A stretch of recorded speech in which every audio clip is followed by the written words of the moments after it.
Well, they have 5. There is a power play right now. There are 5 on the ice for St. John the Baptist. Up top, calling for it is Araujo, and it goes in. Deflected in front, I believe.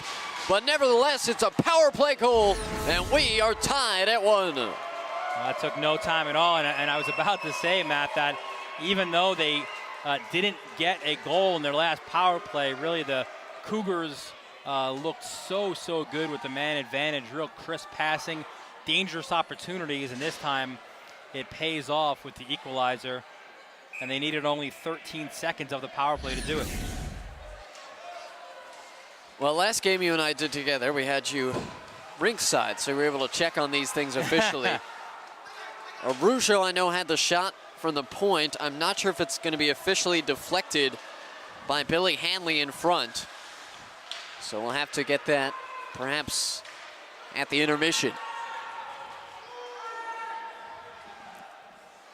But the only thing that matters right now is it's an equalizer on the power play, and we are tied at 1, and that might be exactly what SJB needed. Here's Peck, who loses it. Into the corner it goes.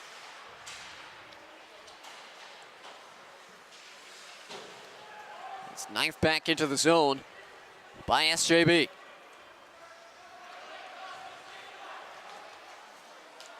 Back out towards center it comes. And giving chase, no matter, it'll be a no hook, no touch icing.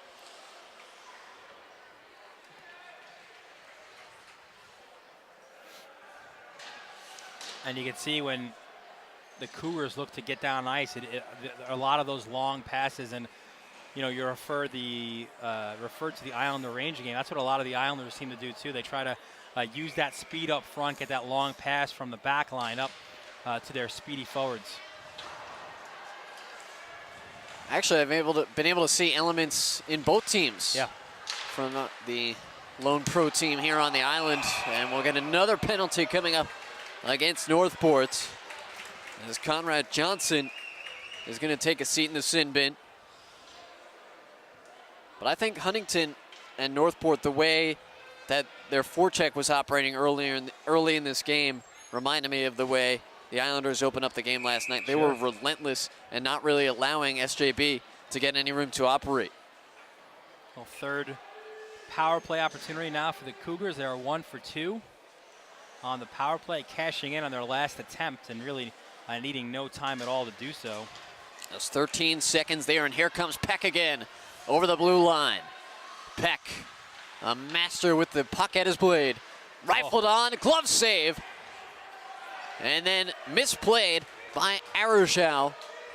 And it comes back into the St. John the Baptist zone.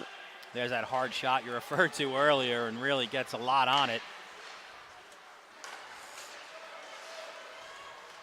Peck and Araujo, the two offensive weapons. Big ones at that for St. John the Baptist. Into the near side corner, and that's where we lose a little bit of an angle of the puck. And that right circle. Again, Peck with the puck at his blade. Peck gets deflected off somebody's stick, and surprised they don't call a hand pass there.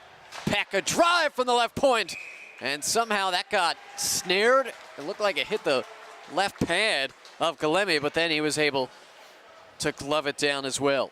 Yeah, that one absolutely rifled from Araujo, and terrific shot. Again, if we're going to make references to the professional team, a little bit like Johnny Boychuk at the point with that hard shot. I've been impressed with the creative people at Nassau Coliseum this year. We've seen some shirts. I've seen a couple say Johnny Rocket. Yes. Last night I saw the first Yes, Yes, Yes shirts that I've seen this season. People are into the hockey on Long Island this year. Maybe the Cougars fans need to come up with a Matty Rocket, maybe? Perhaps. There's another one. That was a big drive from Araujo. 30 seconds remain on the man advantage. Araujo lost it off the stick. Here comes Cameron Fox giving chase in the corner.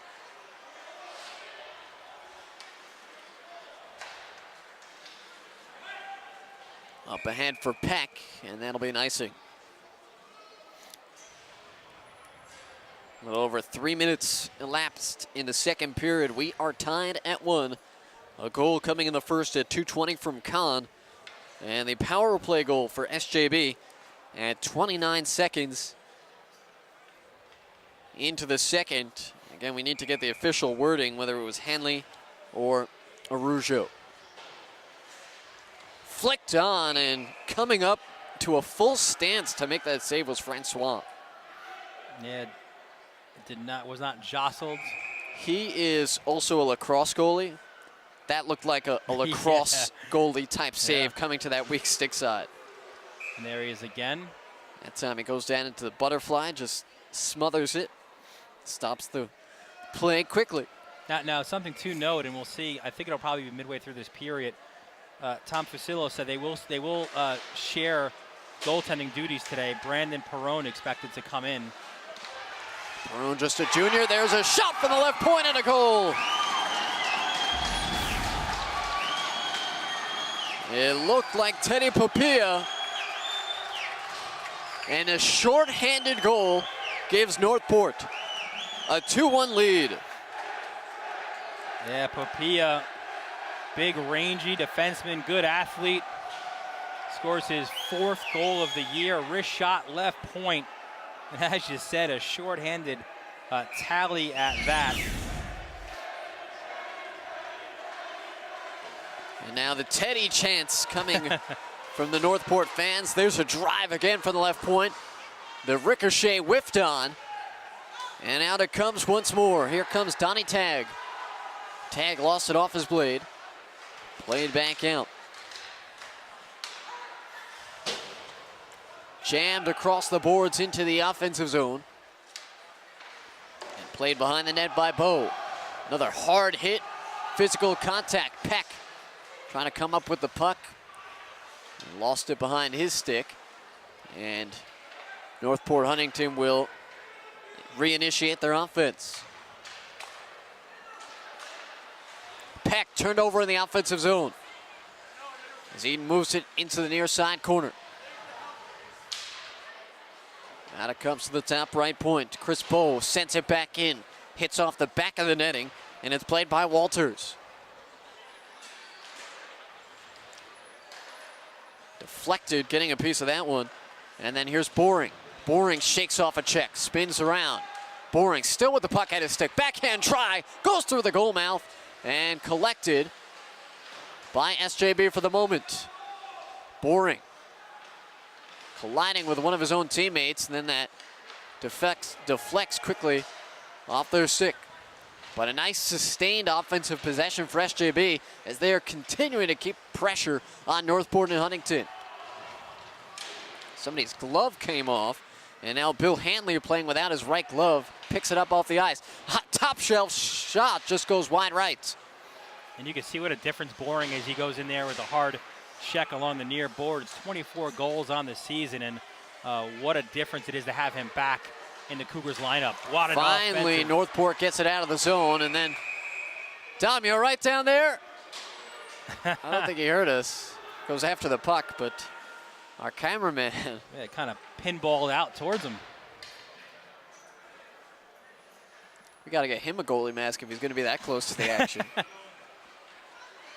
He's a gamer, though. He has braved worse, I am sure.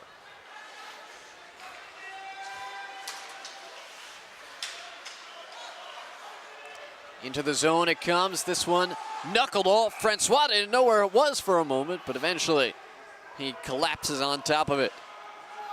Yeah, kind of ladled it and then fell onto it.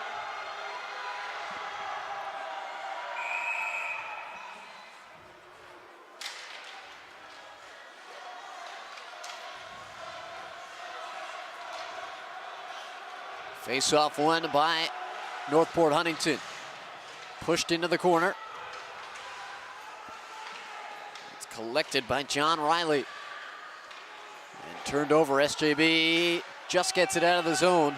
No, I guess that's what I thought. It is an offside, so it'll come outside that blue line to the near side for a face-off. Really like and now we'll have the goalie change. Francois leaving the game. Great job by the one senior, and he'll let Brandon Perrone, the junior, now step into the cage. And when we have a chance, we'll tell you about, we keep speaking about the New York Islanders, and Perrone has a certain connection, at least to a former Islander. Perrone very close with Rick DiPietro. We'll see if we can get a close-up of his mask at some point, given to him by the former Islander goalie, and he gets tested early on, just pushes one aside nicely with the right pad. And that would have been offsides had St. John possessed the puck. Calling for it way up front is Tesoriero. But Arusho able to collect it and send it back up the other way. Turned over, 3-on-1 opportunity here for Northport, and a tremendous defensive play. Didn't look like much, but Sean McCabe saved quite an attack. Yeah, McCabe's that stay-at-home defenseman that you need on such an offensive-minded squad. Here comes Peck trying to keep it at his control. Peck, the puck on a string, into the corner it comes. Peck tries to center, nobody home. And Northport's not quite out yet, and now they just slide it out as it gets squibbed forward by a lunging defender. Yeah, that was Horn, terrific job there. But Baptist back in the zone. Into the near side it comes, just quickly wrist shot on, and then deflected away. And somebody gets wiped out and as they go floating into the corner.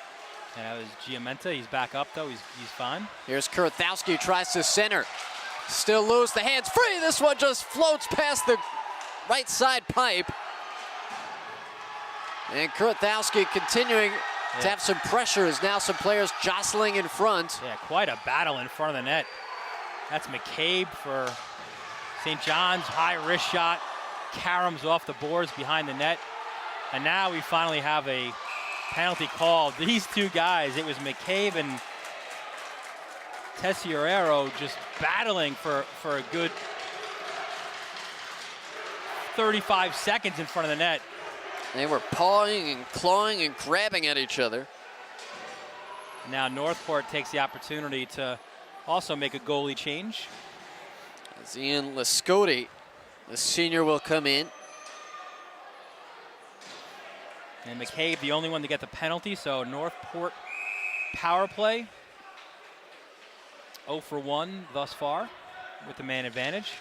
0 for 1 on the power play, but they have scored a shorthanded goal, and that is the difference right now, a 2-1 lead. This one clangs off the pipe. Back out it comes, a drive from the left point, and what a quick hand on the glove save by Perrone.